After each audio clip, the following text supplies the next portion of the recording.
What if your map detecting skills decided whether you got the job? Number of islands is a pattern mastery 100 must solve, and a recurring favorite at Google, Meta, and Amazon for Grid DFS/BFS mastery. Over 30% of candidates get lost handling visited cells or edge cases. If you can handle this, you'll be ready for any connected component problem in an interview.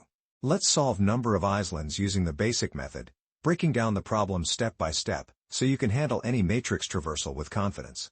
Given a 2D grid of ones, land, and zeros, water, count the number of islands, groups of horizontally or vertically connected land. An island is surrounded by water and is formed by connecting adjacent lands. 2D grid of characters 1, land, and 0, water, integer, total number of islands. Think about processing satellite images to count disconnected land masses, or identifying clusters in a social network or a game map. Interviewers might ask, how would you efficiently find all clusters or groups in a connectivity map? What's tricky? You must explore all connected ones for each island and ensure each cell is counted only once. Need to avoid double counting or missing isolated cells. Both DFS, recursion or stack, and BFS, queue, work, but must mark cells as visited. Loop through every cell in the grid. When you find a 1, it's a new island. Increment your count. Use DFS, or BFS, to mark all connected ones as visited, for example, change to 0 or mark in a visited set. Repeat until all cells are processed. Let's clarify. For each new one, you flood fill the island, ensuring every connected cell is covered before moving on. 4 directions per cell. Up, down, left, right, no diagonals. Edge cases. Empty grid, return 0. One giant island, should count as 1. Many tiny islands, single cells, count each. Initialize island count to 0. Loop through all grid cells. If cell is 1, run DFS/BFS from this cell to mark all connected ones. Increment island count, for DFS/BFS. For each cell, if in bounds and 1, mark as visited, 0 or visited set. Recurse or queue all 4 directions. Return island count.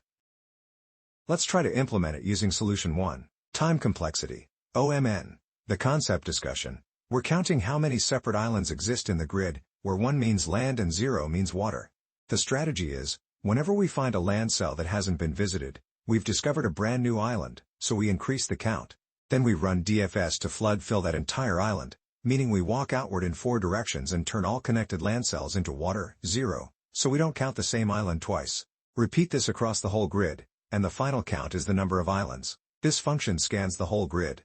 Every time it finds fresh land, it counts 1 island and uses DFS to erase that island from the grid so it won't be counted again. First we handle the edge case. If the grid doesn't exist or is empty, there can't be any islands. Then we store the grid size and set up a count variable to track how many separate islands we find. This DFS is the island eraser. It only continues if the cell is inside the grid and is land 1. Once it's valid land, we immediately flip it to 0 to mark it as visited, like syncing that piece of land. Then we expand in 4 directions to sync any land connected to it. By the time DFS finishes, the entire connected island has been wiped out. Now we sweep through every cell. If we see one, that means we've found land that hasn't been visited yet, so it must be the start of a brand new island. We increment count, then call DFS to sync the whole island in one go. That prevents double counting when we keep scanning. After the grid is fully scanned and every discovered island has been sunk, count holds the number of islands, so we return it. And that's how this algorithm works. It first checks the grid and sets up the dimensions plus a counter, then it scans for new land cells and uses DFS to sync each full connected island so it's counted exactly once. Efficient, simple, and elegant. Let's test our function using this grid input. Each 1 represents land, each 0 represents water, and an island is formed by land connected up, down, left, or right. Now we scan the grid cell by cell. The moment we find a 1, that means we just discovered a new island, so we increase our island count by 1. Right away at the top left area, we hit land, and we run DFS to flood fill that entire connected landmass. DFS marks every connected one as 0, so we don't count the same island twice. In this test case, all the land cells are connected together as one big chunk. Even though there are a couple of zeros inside the shape, there's still a continuous path through adjacent land that keeps it all part of the same island. So after DFS finishes, there are no other ones left in the grid to start a second island count. And that's exactly what our program outputs. 1. That matches the expected result because the grid contains one connected land region, so there's only one island. So, our implementation is correct. The algorithm successfully counts islands by scanning once and using DFS to mark visited land, efficient and accurate. Let's try to implement it using solution 2. Time complexity. OMN. The concept discussion. This BFS approach still counts islands the same way. Scan the grid, and whenever we find a one that hasn't been visited, that's a brand new island. The difference is how we wipe out that island. Instead of DFS diving deep, BFS uses a queue to expand outward level by level.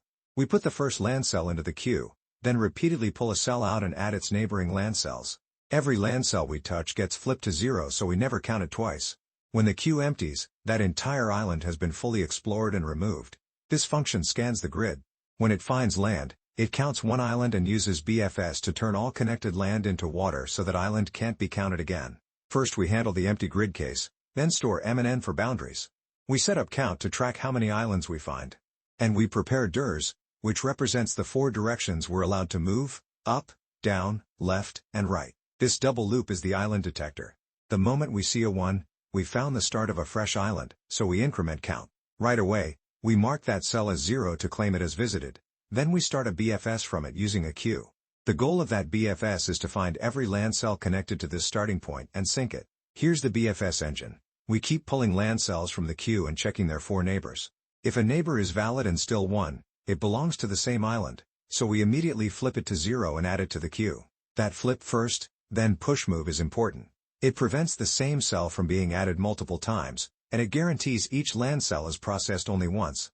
Once the scan is done, every island has been counted exactly once, and the grid has been updated so no island can be double counted. So we return count. And that's how this algorithm works. It first sets up the grid boundaries, a direction list, and an island counter.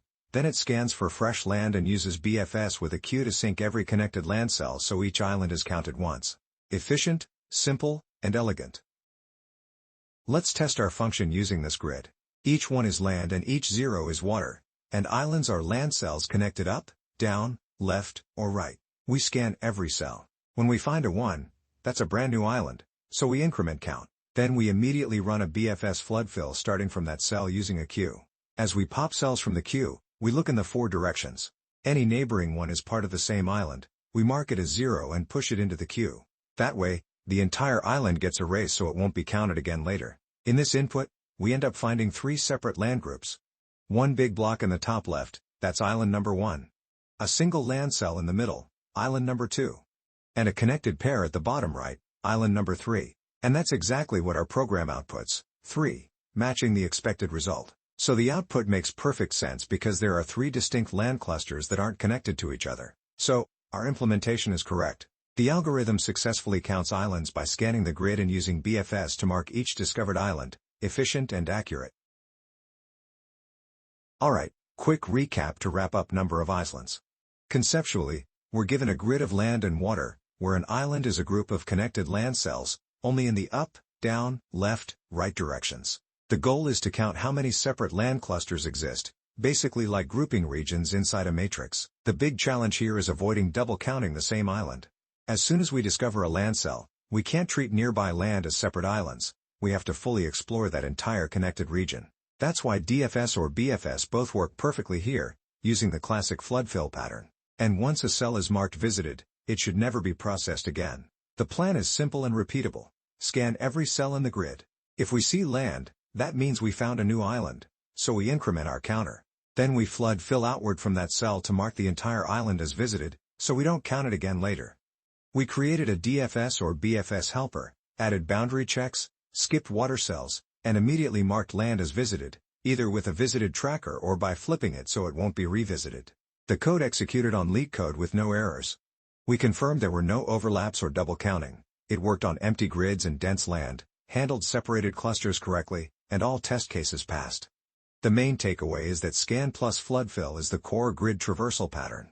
One island equals one full traversal starting from a land cell, and once you master that, a lot of matrix and graph style problems become routine.